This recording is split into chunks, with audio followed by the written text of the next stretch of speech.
আমাকে ভয় দেখানো হয় বিভিন্নভাবে। আমাকে ভয় দেখায় লাভ নাই ভাই। আমি একজনকেই শুধু ভয় করি, দ্বিতীয় আর কাউকে পরোয়া করি না। সেই মহান সত্তা হচ্ছেন আল্লাহ রাব্বুল আলামিন। তার বাইরে কাউকে আমি ভয় করতে জানি না, এটা আমার মিজাজের সাথে যায় না। সুতরাং মেহেরবানি করে আমাকে ভয় দেখাবেন না। কিসের ভয় দেখাবেন? একটা ছোট্ট জীবনের, এই জীবন যদি জাতির জন্য উপহার দিয়ে যেতে পারে আমার জীবন সার্থক। এটাই তো চাই। আমার জন্য কোথাও যদি গুলি তৈরি হয়ে যায়, সেই গুলি কেউ আটকাতে পারবে না। আর আল্লাহর ইচ্ছায় যদি ওই গুলি তৈরি না হয়, আমার উপরে কামান মারলেও লাভ হবে না। হোয়াট আই বিলিভ, আমি 1 সেকেন্ড আগে দুনিয়া ছাড়বো না, আল্লাহ যেটা নির্ধারণ করে রেখেছেন। আর আল্লাহর নির্ধারিত সময়ের 1 সেকেন্ড পরে থাকতেও পারবো না। সুতরাং ওই ভয় আমাকে ভাই দেখাবেন না, এদেরকেও দেখাবেন না।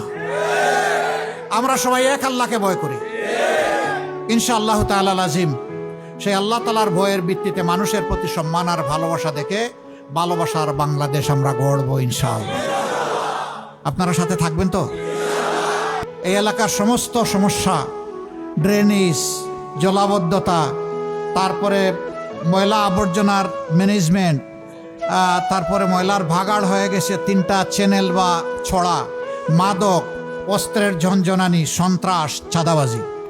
ইনশাল্লাহ ব্যবসায়ীরা ব্যবসা করবেন, রাতের বেলা শান্তিতে ঘুমাবেন। ইনশাল্লাহ বাড়িওয়ালারা বাড়ির খেদমত করবেন, কোনো চাঁদাবাজ এসে বলতে পারবে না আমার অংশ আমাকে দেন। এটা কিসের অংশ? তোমার অংশ না তোমার বাবার অংশ? এখানে এসে দাবি করো। এই দুর্নীতি আর চাঁদাবাজ, এই দুইটা যদি বন্ধ হয়ে যায়, বাংলাদেশের মানুষের জীবনে 70% শান্তি নেমে আসবে। বাকি 30% ইনশাল্লাহ আইন দিয়ে নিয়ন্ত্রণ করা হবে, আইন মানতে বাধ্য করা হবে। অবশ্য প্রেসিডেন্ট, প্রধানমন্ত্রী, মন্ত্রী পরিষদের সদস্য, এমপি, তারা কিছুটা আইনের বাইরে থাকবেন, তাই না?